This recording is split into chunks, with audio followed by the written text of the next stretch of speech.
labandira nga wa makontento sa sweldo, nagbudigira og shabu. Namregida. Nasikop ka pinso sa kakilo. Nasakmit. Uy, bihad. Ato dawato na nga kumpleto detalye pinagi sa itong kauban usab nga si Brigadang Alan Tangkawan. Brigada mo! Brigada Live Report.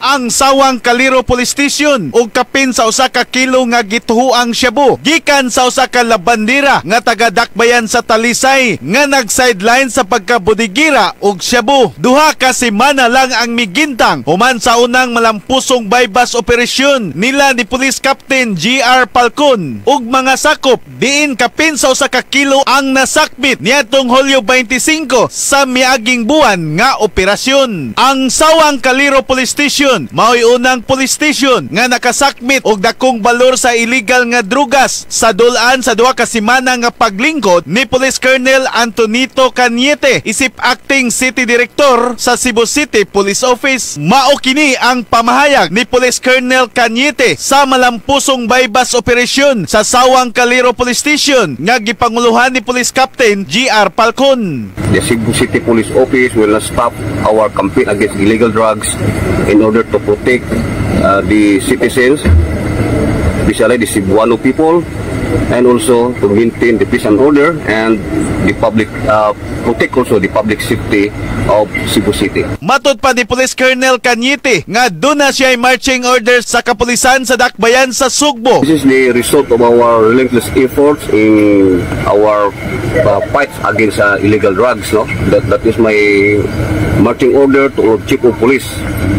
And this is a big accomplishment. Isip ka bahin sa tinguha nga mabatukan ang kriminalidad ning dakbayan. Mukabat sa 1.70 gramos sa gituhuang shabu nga 7 milyones og 276,000 ka pesos ang nasakmit sa usa ka 37 anyos nga single mom. Human kini nalitag sa gipaygayon nga bypass operasyon sa alas 12 kaganinang kadlawon, Huwebes, Agosto 8, 2024 dito sa Suba Fishport sa Barangay Suba, dakbayan sa Sugbo. Ang dinakpan na ilhan nga si Isabel Ragudos Abiliana alias Sabil, 37 anyos, taga Barangay San Isidro, dakbayan sa Talisay.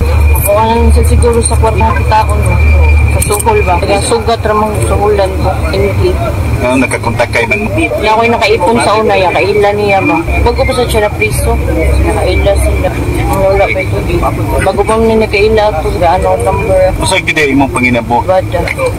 Dakpan naman ka, mahay ka? Masag Wa ka nagmahay? Ikuan sa lang sa mga anak. Wa ka nagmahay, ani? Medyo nagmahay sad, pero bawa naman tang, maniya itong paingnan. Dugang ni Abiliana nga igo lang siyang hatagan sa maong kontrabando. Diin suhulan siya og 10,000 ka pesos sa wala mailhi nga lalaki nga iyang kontak. Iyang gibutyag nga napugos siya pagsulod sa illegal nga kalihukan. Gumikan kay adunay anak nga gipa-eskwela. Ang income sa iyang pagkalabandera kuwang ra. Matod ni Police Captain Falcon, si Abiliana usa ka newly identified high value individual nga drug player. Diin ang gingong source sa illegal nga drugas mao ang usa ka piniriso sa Cebu City Jail nga nailhan sa angga nga manoy. Giingong si Abiliana ang iyang area of distribution sa illegal nga drugas sa Toledo City, Cebu City, Talisay City, Talamban ug Lapu-Lapu City. In the heart of changing lives, ako si Brigada Alan Tangkawan sa 90.7 Brigada News FM Cebu, the Music and News Authority. Brigada!